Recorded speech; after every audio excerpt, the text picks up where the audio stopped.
After any major life transition, ordinary objects can carry an extraordinary amount of emotional weight. Something as simple as a coffee mug or a children's height that is marked on the doorframe. A key that no longer opens anything that belongs to you, that now is still on your keychain. And so imagine a woman standing in a brand new kitchen or new to her kitchen surrounded by a bunch of boxes. And the kids are in the background, they're arguing over rooms. There's a stack of forms on the counter, a grocery order that she hasn't quite finished. And she opens up one box and she finds a serving dish that she used every single Thanksgiving. All of that pent-up emotion just comes rushing out and she's crying on the floor. And this is part of the financial transition we're not able to capture on a spreadsheet, with financial decisions that you didn't expect to be making by yourself. And so we're gonna talk a lot about children, housing, money, grief, and the temptation to make your next decision to prove something. Most of all though, we are gonna talk about the difference between rebuilding a life that looks successful and building one that actually feels safe and free and completely yours. Hey guys, and welcome back to another episode of Financial Mastery Simplified. I am your host, Jacqueline or Jax Kreider.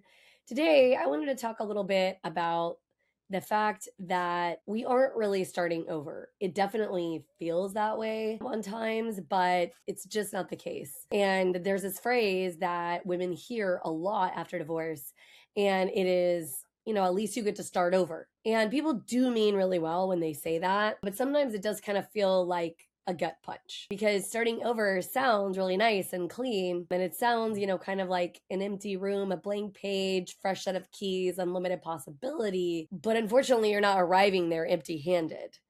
You are arriving with a lot of grief and frustration, with potentially children who need you to be steady while you're still trying to figure out your own ground in all of this, with financial decisions that you didn't expect to be making by yourself. And then with years of memories and compromises, mistakes, skills, survival, and wisdom. So all of this baggage. So you're not exactly starting over. You're starting from a lot of experience. And that distinction can change the way that you choose what comes next here. And so I'm Jax Kreider. This is the third episode in our self-trust series. In the first episode, we talked a lot about what happens when you realize that you no longer trust yourself, how you begin to reclaim your financial voice. And in the second episode, we talked a lot about advice overload, the temptation to replace one authority with a crowd of new ones, how to build a decision circle that supports your power instead of taking it away. And today we are looking forward, not with toxic positivity and not with demand that you'll find a lesson in every loss, not with some kind of level of pressure to reinvent yourself by next Thursday, okay?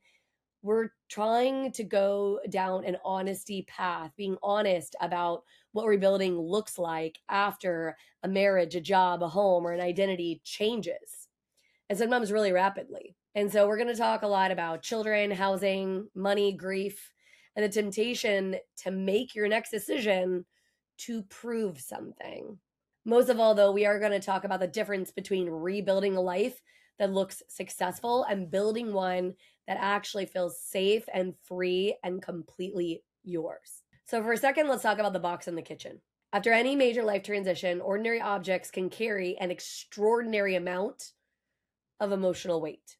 Something as simple as a coffee mug or a children's height that is marked on the doorframe of a house or the wall. A key that no longer opens anything that belongs to you, that now is still on your keychain. And so imagine a woman standing in a brand new kitchen or new to her kitchen surrounded by a bunch of boxes. And the kitchen is smaller maybe than the one she left, could even be larger. The countertops are not necessarily what she would have picked. And the kids are in the background, they're arguing over rooms. There's a stack of forms on the counter, a grocery order that she hasn't quite finished. And she opens up one box and she finds a serving dish that she used every single Thanksgiving. And suddenly, all of that pent-up emotion just comes rushing out and she's crying on the floor. And it's not because of the dish, because the dish belongs to a version of her life that she thought she was going to continue. Or maybe it brought up another situation that happened with that dish that brought up a hard or painful memory or a really happy memory that now she thinks she's never going to get to experience again. And this is part of the financial transition that we're not able to capture on a spreadsheet. There's no numbers that quantify this. Because yeah, of course, like the new housing payment, like whatever that is, that absolutely matters. And how much assets are now in the bank, that also matters. And where your interest rates are all at, all of that, those things. But the meaning that is attached to those objects, to that home, that matters a lot as well. And if we ignore that emotional meaning, it does not disappear. It simply starts making decisions from underneath the table because the house is never just the house. And for a woman who's going through divorce, the house can become all kinds of things. It can represent a lot of stability for her and the kids. It could also give proof that the marriage was real, evidence that she didn't lose everything in the situation, the scenario she endured, a reward for that endurance. A burden she's afraid to admit that she no longer wants, potentially. Another way that she can avoid just one more change. It could be a symbol of winning, or on the flip side, a symbol of failure. And it's why the should I keep the house is rarely a mortgage question. It's rarely just about the numbers. The emotional meaning it can't be allowed to erase the math that comes behind it. And the math is also not supposed to be used to shame the emotion that you're experiencing. We've got to have both, and we've got to level both. Because I've literally seen women fight for a house because selling felt like it let him win. And then I've also seen them rush to sell because staying felt like they were admitting that they were stuck where they were at. Then sometimes women have bought too quickly because they just needed to prove, like, I'm okay, I've got this, I haven't melted down just because of the scenario. I've also seen women stay frozen because every available choice felt smaller than the life that they had originally planned and where they thought that they were at. And now they feel like they're treading backwards. And the truth is, none of those women were foolish. They were trying to create safety while grieving the loss of the death of this relationship.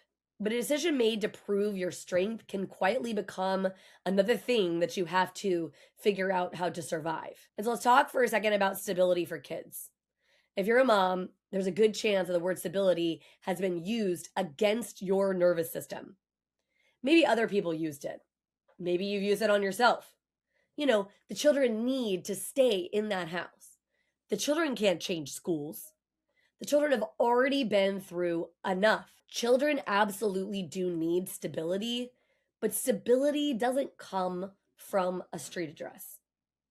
Stability is knowing what happens next and having a parent that is emotionally available to them. It's being consistently cared for, honest, age appropriate communication, dependable routines, a home where the emotional temperature is not constantly a very dangerous place. And sometimes keeping the house supports that aim. And sometimes the cost of keeping it leaves the mom so financially strained, overworked, and afraid that the house preserves the location while eroding the safety. Sometimes moving is deeply disruptive, and sometimes moving is the first full breath that family has taken in years. And the truth is, there is no one size fits all answer, no matter what anybody tells you. And it's not a refusal to give guidance, it is a respect for reality. Your child's stability depends more than the home itself. It depends on the sustainability of the entire life that you are creating around the house. And let me explain something. I know how easy it is to confuse capability with obligation because I've survived a divorce, abuse, a miscarriage, a premature baby, and the fear that comes with a NICU, a major house flood with mold all throughout. Years where I took on more work because people depended on me and quitting did not feel like an option or a choice. I know how to hold things together. And I know how to perform competence while carrying a lot of pain. I know how to solve the next problem, answer the next call, meet the next deadline, and tell myself I can fall apart later. And survival skills are powerful. They kept me moving through seasons that literally could have swallowed me whole. But a survival skill can become a prison when you keep using it after the emergency has passed. If your identity is built around being the one who can handle anything, you may choose a life that requires you to keep proving it. You may keep the expensive house because technically you can make it work. You may refuse help because you survived worse. You may have fill every open space with work because stillness allows grief to catch up. You may build a new life with the same architecture as the old one. Everyone else's needs first, your body ignored, your desires treated as optional, your worth measured by how much you can carry without dropping any of the balls. That's not a fresh start. That is an old pattern with potentially a new zip code. And the question, it's not only can I afford this? The question really is, what will it cost me to sustain this financially, emotionally, physically, and spiritually? And so there are several decisions women make when they're trying to prove that they are okay. One of them is potentially buying too soon. Let's say that we sell the old house. The divorce is final or nearly final. Everyone keeps asking you where you're going to live. Renting feels like moving backwards. So, you just rush to buy something. But renting isn't a moral failure. It can be a very strategic pause if you need one. It can give you time to learn your new cash flow, understand the children's schedule, rebuild credit, receive documented support, decide what community really fits for you, discover what you actually want when you are no longer choosing as half of a couple. Another approving decision is refusing to downsize. You tell yourself the children need the space, but underneath that may be the fear that a smaller house announces loss. Your worth is not measured in square footage. And trust me, I get it. A lot of people feel like it is. A smaller payment can purchase options, time, rest, savings, travel, help, a career change, the ability to say no. Maybe you want to keep the house and maybe that is fine, but it's okay if it's not. Another proving decision is radical self-denial. You become so afraid of another mistake that you stop letting yourself want anything. You choose the cheapest possible option, not because it aligns with your plan, but because punishment feels responsible to you. Rebuilding is not about recreating the old lifestyle at any cost. It's also not about making your new life as small as possible to atone for what happened. Your next choice should not be a performance of success or performance of suffering. It should support the life that you are actually building. Let's talk for a second about another woman. It's a composite woman, aka several different stories all rolled into one. We're going to call her Maya. Maya was convinced that her children needed a house comparable to the one that they had before the divorce. This is the way a lot of parents feel. She had this picture in her head, the same number of bedrooms, the same kind of neighborhood, enough space for every holiday, a yard that proved nothing important had been taken from them, that the mistake her and their father didn't necessarily negatively affect them. And on paper, she might have been able to stretch that. The payment would have consumed most of her monthly flexibility. Repairs, if they came up, would have been fairly stressful. One disruption, a medical expense, change in support, major appliance could have turned the home into a pretty constant source of fear. When she talked about the bigger house, her language was full of shoulds. When she talked about a smaller option, she used words like breathe. I could breathe if I chose that one. And honestly, that one little sentence really does matter. Smaller house didn't match the old life. It fit the new one. There was money that would be left for experiences with the kids, room to build savings, less maintenance. She can imagine sitting on the sofa without mentally calculating how many months they had left to keep everything perfect and afloat. Smaller home was not evidence of what she lost. It was evidence that she had stopped measuring her future against a life that no longer existed. That is what financial mastery really looks like. It's not maximizing what you can qualify for. That's not the thing. It's choosing what supports your life and your terms and knowing that. Actually getting real and honest with yourself and saying, okay, what is it that I want? I also want you to understand that grief and gratitude can occupy the same room. You can feel grateful to be free and still grieve the marriage, that idea, thought of the perfect life, right? And it's hard because in this grief, that person is still walking around. So it's a little different than a death, but it is. It's the death of the dream of the perfect life. And so you may know that selling is right and still cry when you leave the house and have to give up the perfect house. And you may be proud of what you can afford, get embarrassed that it was less than what you had before. And that's okay. You may feel hopeful that about your future, and then also still furious that you have to rebuild it. Stay tuned. We'll be back right after this message from our sponsors. Imagine having the power to control your financial destiny, no matter where you start. Welcome to the Financial Mastery Simplified course and resource platform, where financial education is tailored to your unique journey. We cover everything you need, from basic budgeting and saving strategies to advanced investing and retirement planning. Learn at your own pace with lessons that match your level of experience. Whether you're a beginner or looking to enhance your financial knowledge, join our community of learners and benefit from shared insights and expert guidance. The Financial Mastery Simplified course and resource platform equips you with the skills and confidence to take charge of your financial future. Ready to master your finances? Enroll in our courses today at the Financial Mastery Simplified course and resource platform. Start your path to financial independence now. Visit us at fms.tips and fms.college for more information. Hello and welcome to PBJ Mortgage, where your home ownership dreams become reality. Today, we want to share why choosing PBJ Mortgage is the right choice for your home financing needs.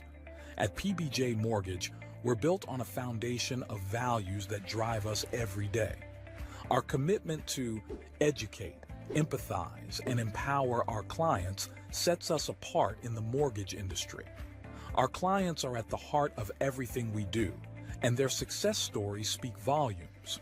With years of experience, our team possesses in-depth knowledge of the mortgage programs, ensuring you receive expert guidance and the best possible rates. We offer a diverse range of loan options to suit your unique needs, including conventional, FHA, VA, and more. No matter your situation, we've got a solution. At PBJ Mortgage, we pride ourselves on providing personalized service.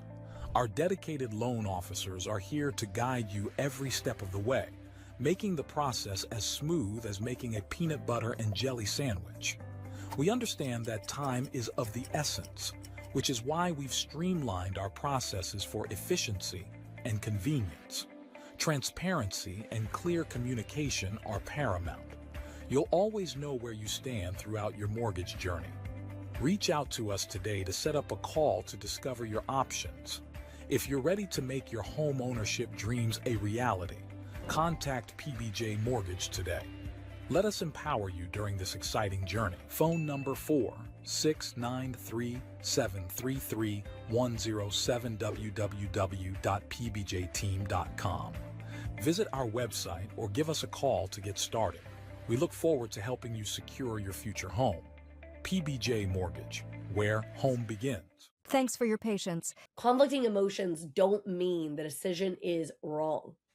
They mean that the decision matters, and they matter a lot. And so we often wait for emotional certainty before we act. We think that the right choice will feel completely peaceful and perfectly aligned from the rip. But sometimes the right choice does feel like grief and relief holding hands, walking together. Sometimes self-trust sounds like I'm sad and I still know this is the best decision and it's aligned with what I want long term. And so we've got to create a new definition of enough. Transition force us to revisit it, to revisit that word enough. What is enough house? Enough income? Enough savings? Enough certainty? Enough time before you're going to decide? And traditional financial advice often gives you a formula, and they call that answer objective. And formulas and the math, it can be really useful. And the guidelines, they can show what the risk looks like, and the numbers, they do matter. All of that, right? The math is the math, and nothing's changing that. But your enough, it's connected to your values and what resonates with you and what works with you. So one woman may gladly choose the higher housing cost because proximity to that family support is going to make her entire life work well. And then another one may choose a smaller home because travel, flexibility, that matters so much more than the actual space the house occupies, right? One may prioritize staying in a school district during a child's senior year or those last few years or the first formative years, right? And then another may move because being close to their work now gives her 10 more hours back to her life every week that she can spend with the kids or doing other things that ensure that she's going to live the life that she wants.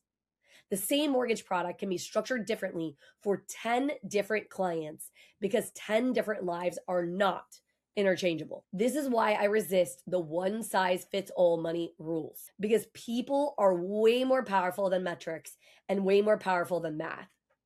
So numbers, they matter, but they should just be informing the choice. They don't tell the whole story of the person making it. And so now let's talk about a 4-part next chapter test. So if you're deciding whether to keep a home, sell a home, rent, buy, relocate, change your financial structure, I'd like you to use this 4-part test. First, is it factually possible?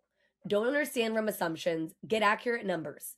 Understand qualification, payment, cash needed, credit, support documentation, timing, maintenance, taxes, insurance, and the legal structure affecting the property. Okay? You may need experts involved. That's okay. But you want to understand the facts. Second, is it financially sustainable? Possible and sustainable are not synonyms, even though some people think that they are. Ask what remains after the payment is done. What happens in a difficult month? What other goals or needs are being traded away? Does the plan depend on perfection? Because let's be real, life likes to, well, life. Third, is it emotionally honest? What does this choice represent to you? Are you choosing it because you want to or because you need to prove something? Are you avoiding grief? Are you buying familiarity at a price your future self will resent long term? The fourth, is it aligned with the life that you want next? Not the life that you expected. Unfortunately, that ship has sailed. And not the life that photographs well and looks beautiful on Instagram. Not the life that makes your ex jealous or your family stop worrying that you're okay. Your life. Does this choice give you more of what matters? Safety, time, rest, opportunity, community, autonomy, joy, room for growth. You may not get the perfect yes in all 4 categories. Because let's be real. Real decisions, they involve trade-offs. Yin and the yang, good and the bad. But if you cannot name the trade-off, you're not ready to call it an aligned choice, which is what you should be making. Now, I want to give you one practice to carry out of this series. Choose one financial or housing decision that has been circling in your mind as you're going through this process of divorce. For the next 72 hours, I want you to do 3 things. Day 1 is truth.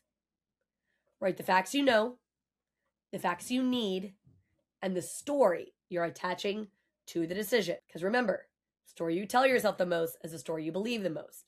The story you believe the most is the story you tell yourself the most. The facts might be the current payment, the account balance, the deadline, the income, and the debt. Could be that simple. Missing facts might require a phone call to an expert or looking up a document. That's okay. The story might be, if I sell, I failed. If I rent, I'm going backward. If I ask for help, I am weak. If I stay, I'm letting him win. Now, day 2, that's desire. We're going to answer this question without explaining or defending your answer. AKA, you sit down, you give yourself a very limited amount of time, a minute or 2, and go to town. If no one else got a vote, what would I want my life to feel like 1 year from now? Not what would it look like? What would it feel like inside of you? Would it feel calm, spacious, secure, interesting, connected, free, rooted? Then ask yourself which option moves toward that feeling in a sustainable way. Now, day 3, this is the day where we're going to handle action. Take one action that produces some clarity. Download the statement. Ask an attorney the question. Talk to a mortgage expert and run a mortgage scenario. Schedule the appointment. Visit the neighborhood. Tell one safe person what you actually want. Do not demand that one action solve your entire future. Let it become proof, though, that you're participating in your own life and that are not afraid to say what it is you want. Because let's be real, we cannot control how our children interpret every choice. And it's hard for mothers who want to protect them from pain, but your children may not remember what your interest rate was. They're not going to remember whether the new house had one less bedroom, likely. What they are going to remember is that you listened. They're going to remember that the home felt peaceful. They're going to remember the pizza on the floor that you had before all the furniture got there with the movers. They're going to remember watching you learn something that you were afraid to learn and how brave you were. They're going to remember that when life changed, you didn't pretend that you weren't hurting, that you weren't grieving. You did not teach them that pain meant powerlessness. You showed them that a woman can grieve and still choose. That she can ask for help without giving herself away. She's allowed to build again without calling the old life that she just had a waste. That is the greatest form of stability that you are ever going to give them. So know that you are not starting over. You are starting with information you didn't have before, and you know what it costs to ignore your instincts, or you should. You know what it feels like to make yourself small, to preserve something. A lot of times to preserve something that's not even worth it. You know that you can survive. And now you get to learn what you can create. Because the next chapter doesn't need to be bigger to be better. It doesn't need to impress anyone, and it doesn't need to erase the past. It simply needs to belong to you. And if this episode brought up a decision you've been avoiding, please do the 72-hour self-trust reset. Save the episode and walk through it one day at a time. If the decision involves a mortgage or a home, or you need facts specific to your situation, you can book a call with me through the link in the show notes. We're going to look at what is actually possible, what the trade-offs are, what questions you may not even know to ask yet. And if you know a woman who is calling herself a failure because her next chapter looks different from the one she planned, please send her this episode. Not publicly if that would make her uncomfortable. Send it quietly and say, hey, this made me think of you. You don't have to respond. Sometimes that's how a woman begins to find herself again. Not through a perfect plan, through one moment of being seen. Hopefully this episode of Financial Mastery Simplified was helpful for you. Thank you so much for spending the time with me. We hope to see you again next week on Financial Mastery Simplified.